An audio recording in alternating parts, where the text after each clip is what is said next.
Bismillahirrahmanirrahim. Assalamualaikum warahmatullahi wabarakatuh. Perkenalkan, nama saya Dewi Masahda dengan NIM 210-8810 dari Prodi Pendidikan Kimia kelas 2021B. Di sini saya akan mempresentasikan artikel yang telah saya buat yang berjudul Pentingnya Sikap Komunikatif yang Sopan dalam Bermedia untuk Mencegah Konflik. Hal yang melatar belakangi saya menyusun artikel dengan judul tersebut yaitu melihat fenomena yang tengah terjadi saat ini, bahwasanya pengguna media sosial bertolak belakang dengan prinsip penggunaan etika berkomunikasi. Pada prinsipnya, seseorang ketika berkomunikasi di hadapan publik harus mensyaratkan terhadap kemampuan pengendalian diri, kedewasaan dalam bersikap, serta tanggung jawab terhadap perkataan yang hendak atau akan dia sampaikan. Pengguna media sosial mengabaikan hal-hal tersebut seperti kurangnya rasa toleransi, lalu minimnya penggunaan bahasa yang baik dan benar, egois, ingin menang sendiri, menyebarkan hoaks tanpa mengetahui fakta, berkomentar agresif, sulit mengontrol diri, hingga akhirnya terjadi sebuah konflik. Remaja dan dewasa muda adalah pengguna media sosial terbesar yang sering mengungkapkan kesedihan, kekecewaan, serta kesulitan hidupnya di media sosial. Hal ini dikutip oleh Redot tahun 2010. Dan juga menurut Williams tahun 2008 bahwasanya cyberhate telah hadir di komunikasi online dengan beragam konteks sejak internet mulai populer di masyarakat pada pertengahan 90-an. Lalu juga menurut Hart tahun 2006 bahwa cyberhate merupakan salah satu bentuk kekerasan berupa penindasan dalam kata-kata yang tidak sopan, kasar, dan juga mengejek, mengancam, berkomentar agresif, menakut-nakuti melalui media sosial. Pada hakikatnya, media sosial diciptakan untuk mempermudah manusia dalam berkomunikasi. Namun, fenomena yang tengah terjadi saat ini menggambarkan kondisi degradasi moral dan etika dari pengguna media sosial. Hal ini sesuai dengan teori yang telah saya sampaikan di atas. Untuk membantu saya menyusun artikel ini, saya mencari tahu dari penelitian sebelumnya, yaitu dari artikel yang berjudul Etika Komunikasi sebagai Kontrol Kesolehan Virtual dalam Perilaku Bermedia Masyarakat di Era Digital yang ditulis oleh Afiqi Amiruddin Ihsani dan Novi Febrianti, di mana penulis menyebutkan bahwasanya pengguna media sosial relatif menarik banyak perhatian orang, salah satunya dalam hal cyberwar dan profesionalisasi diri pengguna. Pengguna media sosial menganggap bahwa media sosial adalah tempat untuk mencurahkan segala aktivitas berupa luapan emosi yang mengesampingkan etika berkomunikasi di media sosial. Praktek bermedia akan kacau jika tanpa etika dalam pengaplikasiannya. Maka dari itu perlu diteliti hal-hal yang berkaitan dengan loss of ethics in using social media yang tengah terjadi di pengguna media sosial di Indonesia khususnya. Pertama, rumusan masalah yang saya buat yaitu seberapa pentingnya sifat sopan santun dalam bermedia. Lalu faktor-faktor yang mempengaruhi pengguna media sosial tidak sopan dalam menggunakan media sosial. Yang ketiga yaitu dampak negatif apabila tidak sopan dalam menggunakan media sosial. Dan yang terakhir yaitu cara agar sopan dalam menggunakan media sosial. Urgensi dari penelitian ini saya mengacu kepada Pancasila sila ketiga, yaitu Persatuan Indonesia. Negara Indonesia ingin masyarakat Indonesia hidup nyaman, aman, damai, dan tentram tanpa terjadi sebuah konflik. Hal ini berlaku juga di kehidupan media sosial. Namun, pada faktanya pengguna media sosial justru lemah dalam mengimplementasikan sikap sopan santun dalam media sosial. Maka dari itu, penelitian ini bersikap urgent untuk meminimalisir terjadinya sebuah konflik di media sosial. Untuk menyusun artikel diperlukan sebuah kajian teori. Menurut Suryadi, bahwasanya komunikatif merupakan sikap senang bersahabat atau proaktif, yaitu sikap terbuka kepada orang lain dengan berkomunikasi yang sopan agar terjalin komunikasi yang baik. Menurut Baryadi dalam Pranowo, bahwasanya sopan santun berbahasa merupakan sikap hormat dari penutur kepada mitra tutur dalam tuturan yang sopan, di mana tuturan yang sopan ini dilahirkan dari sikap hormat pula. Menurut Kurniawan, media online adalah alat berupa penyebaran informasi dari broadcasting media monolog dari satu ke banyak audiens menjadi sosial media sosial media dialog, yaitu dari banyak audiens ke lebih banyak audiens lagi.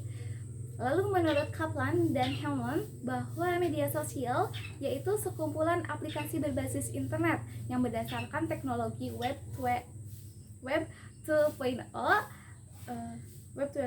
sehingga memungkinkan penciptaan dan pertukaran konten antar pengguna.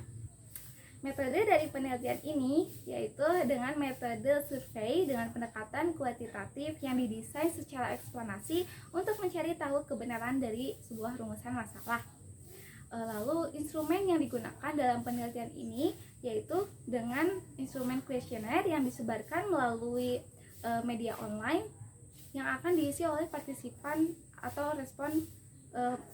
responden yang akan menanggapi suatu permasalahan atau rumusan masalah dari artikel ini. Prosedur dari penelitian ini tentu saja diawali dengan penentuan topik yang dengan melihat fenomena yang tengah terjadi di masyarakat saat ini. Selanjutnya yaitu pembuatan kuesioner dan menyebarkan kuesioner melalui media online. Selanjutnya setelah partisipan mengisi kuesioner tersebut, selanjutnya dengan mengolah dan mengumpulkan data yang nanti akan dijelaskan secara deskriptif. Partisipan yang dijadikan subjek untuk mengisi kuesioner ini yaitu yang berusia 17 hingga 32 tahun, yang beridentitas laki-laki dan perempuan, lalu dengan status mahasiswa, siswa SMA, dan juga para pekerja. Banyak masyarakat di Indonesia menggunakan media sosial, di mana penggunanya dimulai dari anak kecil hingga orang tua. Dari hasil survei, responden mengatakan bahwa beberapa orang yang tidak sopan dalam menggunakan media sosial, di mana orang yang cenderung tidak sopan dalam menggunakan media sosial ini yaitu masyarakat yang tidak bekerja dan juga tidak berpendidikan serta siswa SMA. Bentuk ketidaksopanan yang sering ditemui di media sosial yaitu perkataan dan perbuatan yang kasar. Permasalahan atau penyerangan terhadap hal-hal yang pribadi merupakan konflik yang sering ditemui di media sosial akibat ketidaksopanan para pengguna media sosial.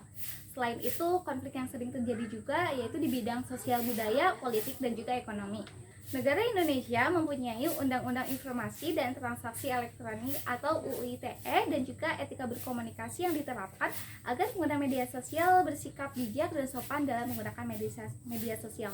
Namun pada faktanya banyak pengguna media sosial yang kurang tahu dan kurang memahami kedua hal tersebut.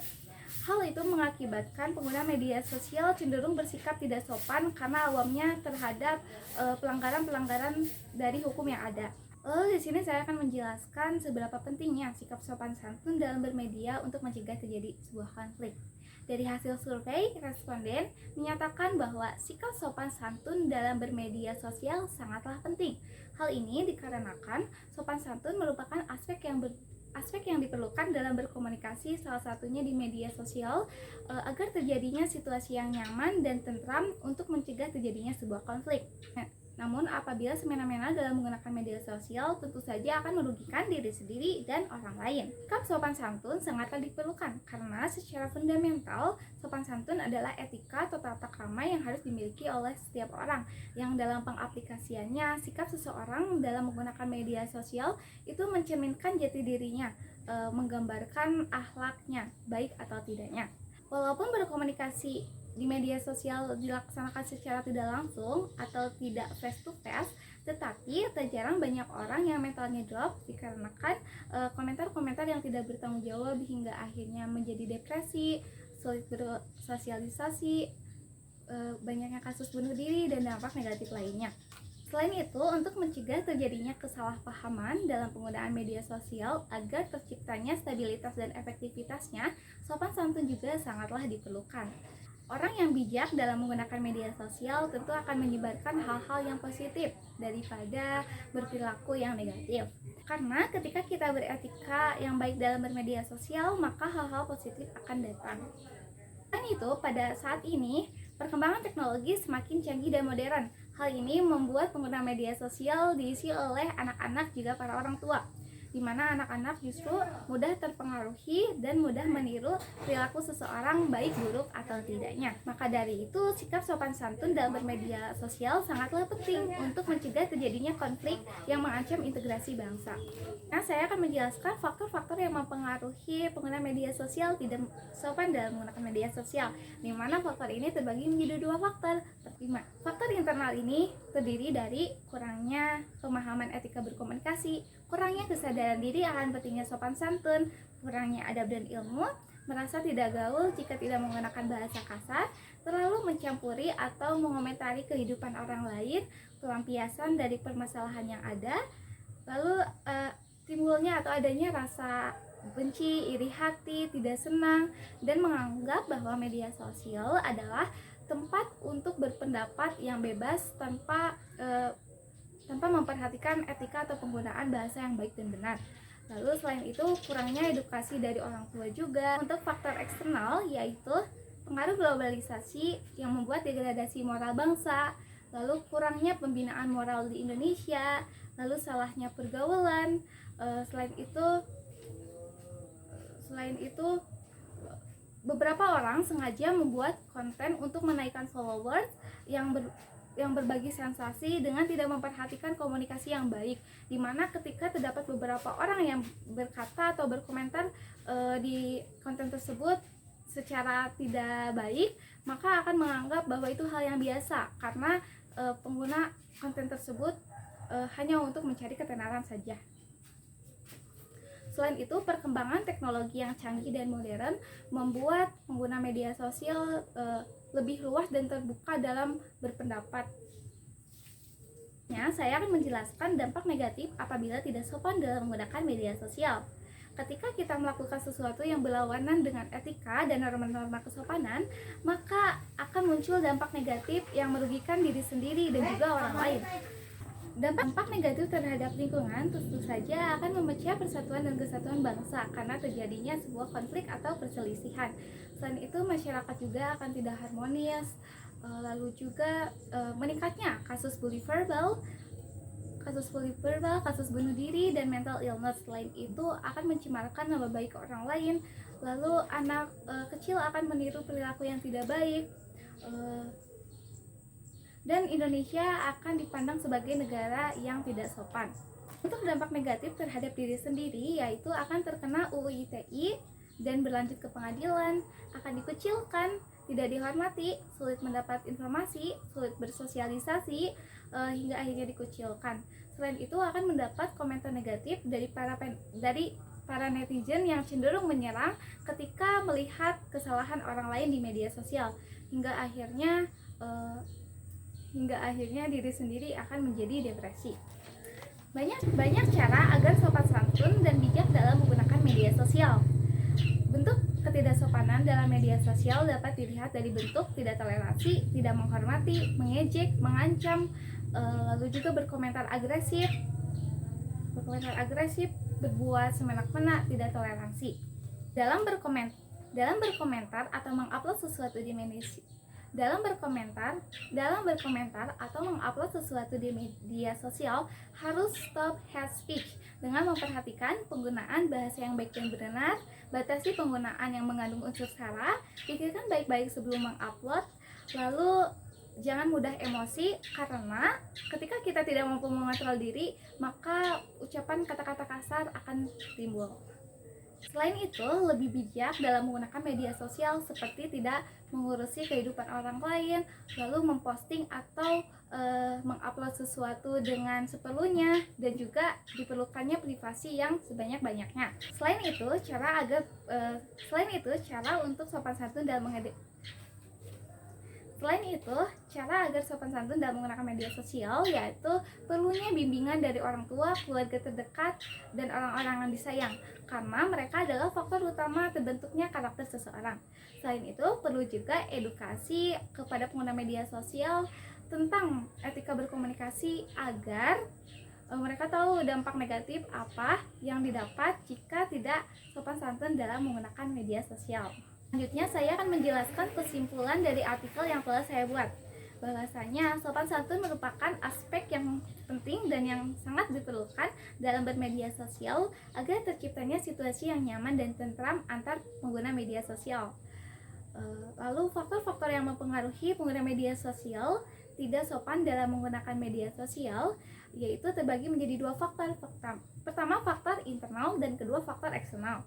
Salah satu faktor internal ini yaitu kurangnya kesadaran akan pentingnya sopan santun dalam menggunakan media sosial. Dan faktor eksternal ini salah satunya pengaruh globalisasi yang mempengaruhi degradasi moral dan salahnya pergaulan. Lalu dampak negatif apabila tidak sopan dalam menggunakan media sosial dibagi menjadi dua juga, dampak negatif terhadap lingkungan dan dampak negatif terhadap diri sendiri. Di mana dampak negatif terhadap lingkungan tentu saja akan memecah persatuan dan kesatuan, lalu akan terjadi situasi yang tidak harmonis dan mencemarkan nama baik orang lain. Untuk dampak negatif terhadap diri sendiri yaitu citra diri akan menjadi buruk, dijauhi, dibenci, dan tidak dihormati oleh orang lain. Lalu cara untuk sopan dalam menggunakan media sosial yaitu belajar untuk meningkatkan kesadaran diri tentang pentingnya sopan santun dalam menggunakan media sosial. Lalu juga perlunya bimbingan dari orang tua, keluarga, dan orang-orang terdekat. Selain itu juga belajar atau beredukasi tentang etika berkomunikasi dalam menggunakan media sosial agar terhindar dari konflik. Tentu saja konflik tersebut nantinya akan mengancam integrasi suatu bangsa. Sekian yang dapat saya sampaikan terkait penjelasan artikel yang telah saya buat yang berjudul Pentingnya Sikap Komunikatif yang Sopan dalam Bermedia untuk Mencegah Konflik. Mohon maaf apabila terdapat banyak kesalahan dan kekurangan. Terima kasih. Wassalamualaikum warahmatullahi wabarakatuh.